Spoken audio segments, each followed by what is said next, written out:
चांदवड टोलनाक्यावरील बेकायदेशीर कृत्य करणाऱ्या 15 कर्मचाऱ्यावर छावा जनक्रांती संघटना महाराष्ट्र राज्याच्या प्रयत्नातून गुन्हा दाखल।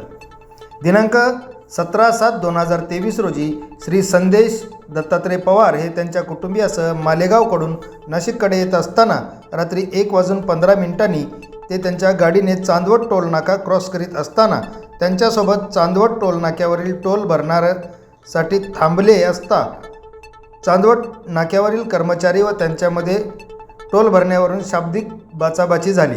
चांदवड टोल नाक्यावरील कर्मचारी संदेश पवार याच्यासोबत वाद करून संदेश पवार यांना लाथाबुक्क्याने मारहाण करून हाताची बुक्की कपाळाच्या मधोमध मारून कपाळाचे हाडमध्ये घालून नाकातून रक्त काढले व संदेश पवार यांच्यासोबत असलेल्या महिलांना मारझोड व शिवीगाळ करून काही मौल्यवान वस्तू हिसकावून घेतल्याची घटना घडली होती। पवार यांनी या घटनेविषयी चांदवड पोलीस स्टेशनमध्ये वारंवार तक्रार नोंदवण्याचा प्रयत्न केला, मात्र त्यांना तेथे प्रतिसाद न दिल्याने त्यांनी छावा जनक्रांती संघटनेचे अध्यक्ष शरद अण्णा पवार यांची भेट घेऊन व छावा जनक्रांती संघटनेने घटनेची गांभीर्य लक्षात घेऊन चांदवड टोलनाक्यावरील मारहाण करणाऱ्या गुंड प्रवृत्तीच्या लोकांविरुद्ध चांदवड पोलीस ठाण्यात गुन्हा दाखल केला आहे।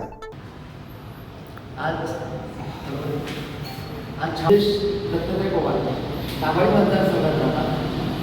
व्यवसाय निमित्त नाशिकला त्यांचा येणाऱ्या नाशिक आता रब्बी निमित्ताने 7 लोकांनी असतो। चांदवड टोलनाका माझी 1.5-3 महिन्यापूर्वी त्यांना आपल्याकडे मेडिकल सर्टिफिकेट आहे, FIR दाखल झाली आणि त्यांचं हे जे आहे ना हे त्यांना इथं मारलं या आतमध्ये डॉक्टरांनी सर्जरी करायला लावली ही 70% लावली आहे। जेव्हा कमी होतं तेव्हा जास्त प्रश्न होतो। मी मॅडम आहेत आमचे भविष्यदार आहेत जन्मात आले होते अटॅक केला माझ्यावरती। अटॅक केल्यानंतर मी बचावावरती त्यांना सांगितलं की मी टोल भरायला तरी तुम्ही मला असं करायचं। आज आमचे संदेश दत्तात्रय पवार आमच्याकडे आले, म्हणजे he is one of the victim of toll incidence असं आपण म्हणू। तर चांदवड टोल नाक्यावर जो गैरप्रकार घडला त्यांच्यासोबत जुलै 2023ला, त्या संदर्भातली जी काही घटना घडली त्याबद्दल त्यांनी आमच्याकडे संपर्क साधल्यावर आमची छावा जनक्रांती संघटना महाराष्ट्राचे जे संस्थापक अध्यक्ष आहे समाजसेवक शरद अण्णा पवार साहेब यांच्या मार्गदर्शनाने आम्ही त्यांच्या केसमध्ये पूर्ण स्टडी केल्यानंतर जो काही इन्सिडन्स घडला होता त्याप्रमाणे केस दाखल होणं अत्यंत गरजेचं होतं। त्यांनी संबंधित राजकीय लोकांना भेटले, त्यांच्या इंटरव्ह्यूमध्ये त्यांनी सांगितलं, सर्वांना संपर्क केला, परंतु केस दाखल होत नव्हती। आमच्यामार्फत जेव्हा आम्ही पोलीस अधीक्षक साहेबांसह SP साहेब आणि IGP साहेब यांना निवेदन दिले गेले, त्या निवेदनातनं ही केस दाखल झाली।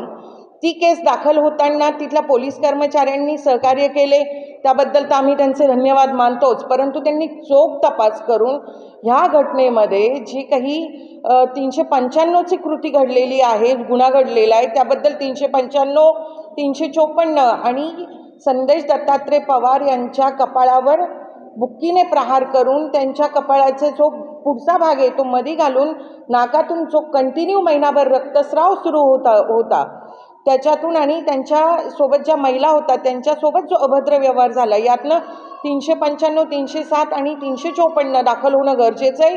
ते गुन्हे दाखल करावे, अन्यथा छावा जनक्रांती संघटनेमार्फत छावा पद्धतीने जे काही पोलीस स्टेशन आहे त्यांना आणि पोलीस प्रशासनाला तोंड द्यावं लागेल। आज सर्वसामान्य माणूस हा न्यायापासून वंचित का राहतोय? कारण की ह्या पद्धतीने टोल नाका झाला, पोलीस स्टेशन झालं, तिथे त्याला योग्य ती मदत मिळत नाही। परंतु मी छावा जनक्रांती संघटनेमार्फत एक आमच्या संस्थापक अध्यक्षांच्या परवानगीने जाहीर आवाहन करते की अशा प्रकारचा घटना कोणासोबतही घडलेली असेल त्यांनी आम्हाला संपर्क करावा। आमच्यातर्फे विनामूल्य कायदेशीर मदत त्यांना केली जाईल व जे पीडित आहे त्यांना न्याय मिळवून देण्याचा प्रयत्न केला जाईल। आज आम्ही संदेश दत्तात्रय पवार यांना न्याय देण्याचा मिळवून देण्याचा प्रयत्न करतोच आहे। आमची पूर्ण टीम त्यांच्यासोबत खंबीर उभी आहे। जय हिंद, जय भारत। मी संदेश दत्तात्रय पवार, राहणार नाशिक, सातपूर शिवाजीनगर। मी खुद्द मालेगाव येथून येतो. जॉबसाठी मी नाशिकमध्ये रहिवासी आहे.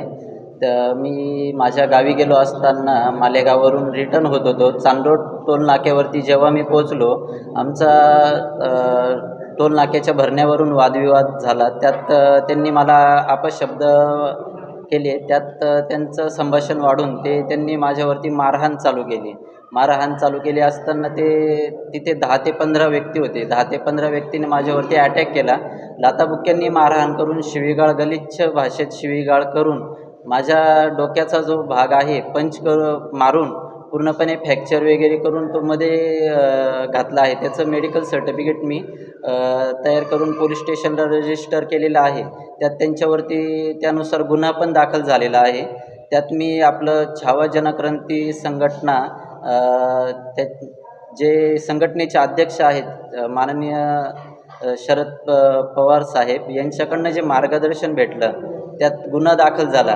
या बाबतीत मी छावा जनक्रांती संघटनेचे पण आभार व्यक्त करतो की त्यांच्या संघटनेमुळे मला आज त्यांच्यावर गुन्हा दाखल होऊन जी काही कारवाई आहे ती पुढे चालू ठेवून आणि मला न्याय मिळावा. पण संदेश पवाराला गॅरंटी होती, विश्वास होता की छावा जनक्रांती संघटना कुठेही कॉम्प्रोमाइज करत नाही, सेटलमेंट करत नाही. मग तो टोलनाका असो, राजकीय पक्षाचे नेता असतो, तो कुठला अधिकारी असो, ते संदेश पवारला आमच्यावर संघटनेवर पूर्ण विश्वास होता, संघटनेच्या पदाधिकाऱ्यांवर विश्वास होता. आणि तो विश्वास आम्ही 3 महिन्यापर्यंत फलित केला. आणि आम्ही वारंवार सांगत होतो की 100% गुन्हा दाखल होणार आणि 100% गुन्हा दाखल होणार. त्यांनी जे आता कलमं लावले आहेत त्या कलमाच्या माध्यमातून आपण 70% मन समाधान झालं आहे. पण जे पुरवणी जबाबमध्ये जे कोर्टामध्ये जायचं अगोदर चार्जशीटमध्ये व्हायचं अगोदर 307, 395 हे दाखल व्हायलाच पाहिजे आणि होणारच. काय की 307 सारखा प्रकार घडलेला आहे, सोनं गेलेलं आहे तिथं म्हणून त्याच्याकरता पैसे पण त्यांनी हिसकवले आहेत. आणि जे गुंड आहेत त्यांना तात्काळ अटक करावी. कारण की छावा जनक्रांती संघटनेच्या माध्यमातून त्यांना अटक नाही केली तर आम्ही चांदोड टोलनाकावर आम्ही उपोषण करू किंवा आंदोलन करू.